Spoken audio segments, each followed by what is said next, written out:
What do y'all like most about your jobs? What's up, y'all? I'm Gabe. I'm the CEO, founder, all that good stuff of On the Radar. What I love most about this platform that I created is Toby kind of touched on the diversity, but my favorite thing about it is that it's allowed me to travel places that I never thought I'd ever get to go before. We shot a series in Brazil earlier this year, which was really amazing. We also shot a series out in London back in July, and we're about to go to France and Germany and Jamaica and Puerto Rico, DR, Colombia to shoot some more of our international series as well.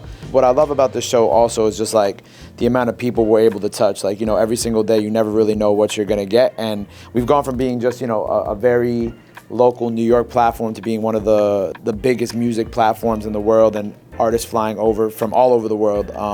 We've had artists fly just to New York, just from Japan, from India, from South Korea, literally just to come do On the Radar, because they see the value of like our platform. So that's why I love doing On the Radar, because I love being able to just expose, you know, kids like yourself, or just, you know, people online to different types of music and different types of culture. You know, I think On the Radar is just a cultural platform, and while the heart of it is hip hop, we're so much bigger than that, and we're able to kind of share everybody's culture from around the world in one place. And I think that's the best part about it. I think as someone who has like worked in a corporate space and came over to work at On the Radar, every day looks different. You know, sometimes for people who work an everyday job, you get into a habit of doing the same thing constantly every day. And for us, no one day looks alike, you know. Just a couple weeks ago, we were in London. Today, I'm back here speaking with you all. So just knowing that every day I get to wake up and experience something new, I think that's always so dope. It keeps me going, and it makes me always want to come to work. Yeah. To piggyback with what Toby said, I think I like most about my job, I mean, I'm pretty young, so being able to be in these spaces at my young age, it's, you know, very special to me. You know, it makes me excited to be here and come to work all the time and, you know, show up the best that I can. You should see her fangirl over A Boogie. Being able to just learn and grow, I think every day is a learning experience.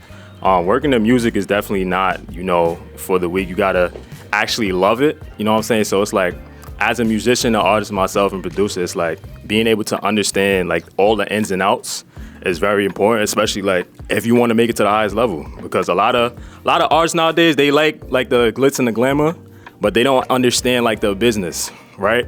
Being a part of this team has definitely helped me to kind of grow in that space in the business and really understand like just the whole entire ins and outs of everything, from the admin side to publishing to just being in the space and networking with other people. So it's like, yeah, I love all of that about being on the team. So. I'd like to ask how it started, like how y'all got famous people to come here.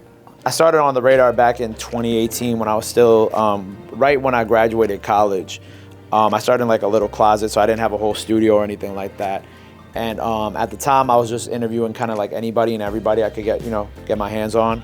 I had like a few, like, I guess you could say like bigger artists at the time. Like I interviewed like Coi Leray, and a few artists of that stature that were kind of like just blowing up at the time. And then during the pandemic, I had done a lot of Zoom interviews, just kind of connecting the dots, trying to make as many friends in the industry as I could, just trying to, you know, build up that network that that JV was talking about, like being able to network with other people in the industry. And then once the pandemic ended and, you know, everybody came back outside, I started doing the freestyles. And really what I did was like my main strategy was just to get as many eyes on the platform as possible, because I know that if I built a platform that would, one, break artists, and two, create moments online, that everything would just kind of fall into place. It didn't matter what level of artist that I would put on the show, as long as the content was working and doing what it was supposed to do, the bigger artists and, you know, you said, the famous people would come. So that's what we did. You know, we obviously started doing with the New York drill scene, which obviously was our like breakout moment, and then we kind of diversified our portfolio, starting to bring artists from Florida, from Memphis, from California, from Detroit, from Chicago, from the UK, and we kind of built that fan base. And it was around the time that like we started doing the UK stuff, that Drake started tapping in with On the Radar and started, you know, liking some of the freestyles and just, you know, kind of showing love to some of the posts.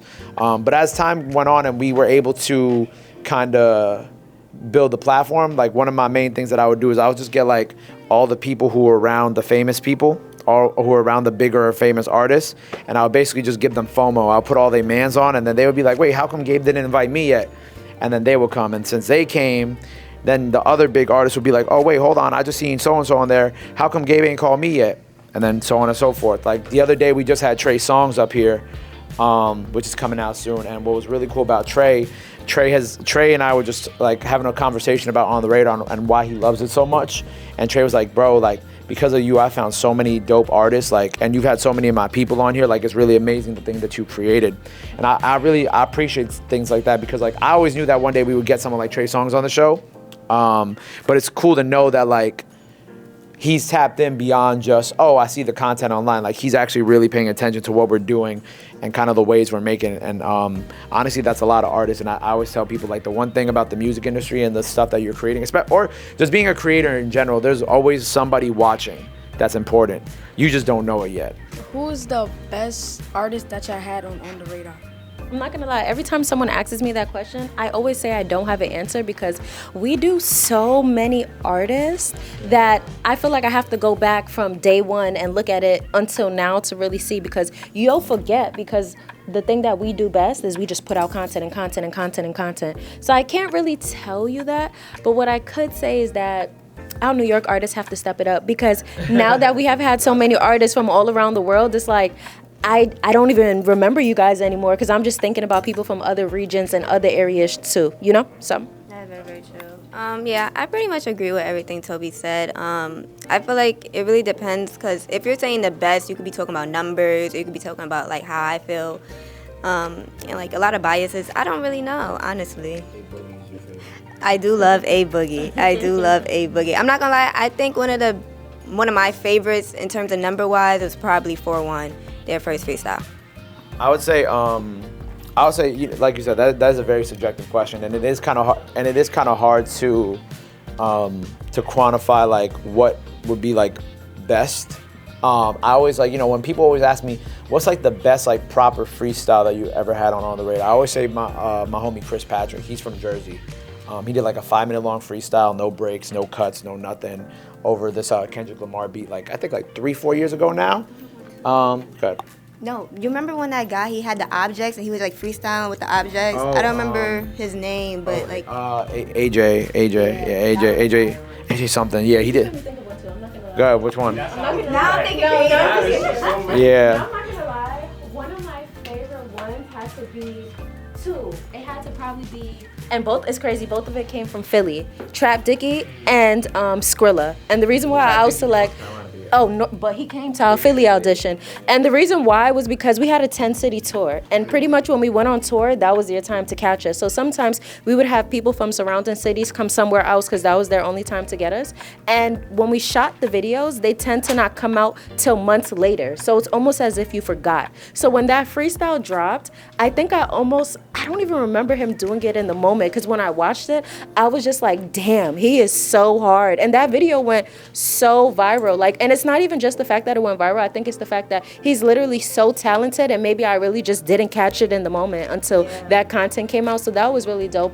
And then I really enjoyed Skrilla's, because I think, was he the start of like artists putting on masks? So he came on and he had like this dinosaur mask, and he did 2 songs. Like one song was like a lovey-dovey song for the ladies, and then he threw on the mask, and then he went like all gangster, and I was like, damn. And when we was on tour, we were just singing that through city to city, so it was super hard. But that's what I mean, like, so many artists, it's so hard to choose. Right. I'm not gonna lie, I was really about to say Huncho, guys. I'm really a Huncho lover, okay? But we had so much people.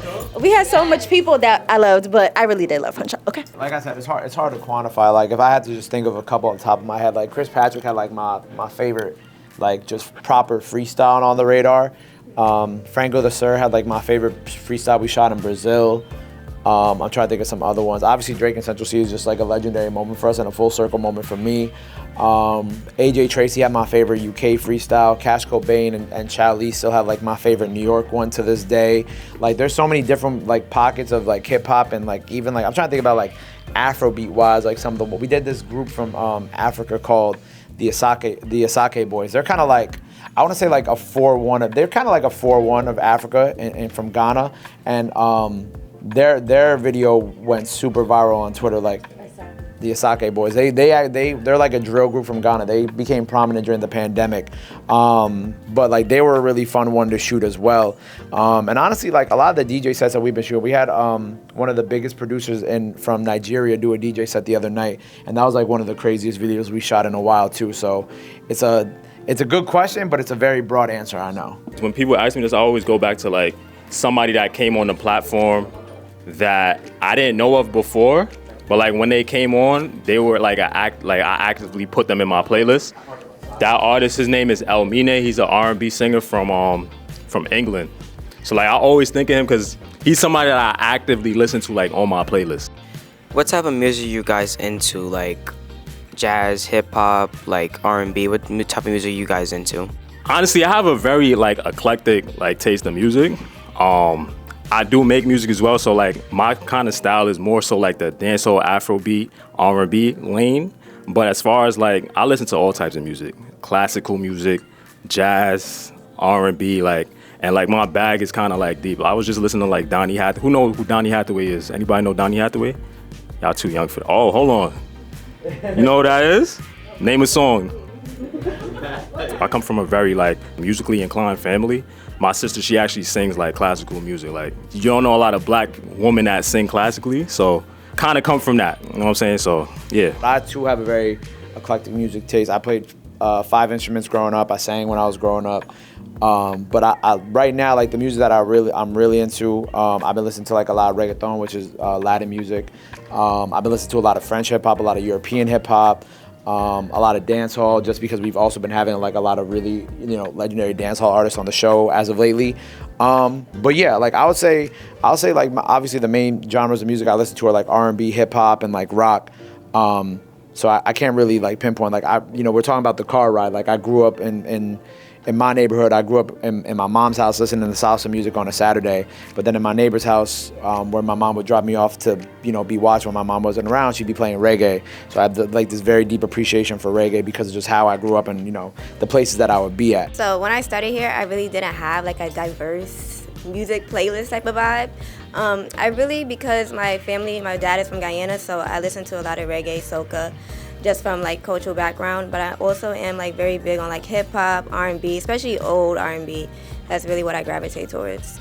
I feel like my favorite type of music is just a feel-good type of music. That's my favorite type of genre. Like, I like music that makes me feel good, it makes me move, it just makes me feel nice. I feel like growing up, I really did like a lot of like hip hop and things of that, but as I got older, I want less of the boom bang bang, and I just want something that I could just throw on at any time of the day and I could just vibe out and just do my day-to-day tasks. So that's what I really enjoy. For y'all, right? When I was y'all age, I didn't have access and I didn't have opportunity that y'all having right now to be in one of the biggest spaces right now. This is where every artist, all y'all favorite artists, they probably been up here. So I want y'all to like hone in on this moment and understand that you guys are at a huge advantage coming from straight out of Queens to the biggest platform in the world. Straight out of Southside, you know what I'm saying? So I want y'all to take advantage of this moment. Be confident, be proud of yourself. Again, y'all got something to brag about when y'all go back to school in September.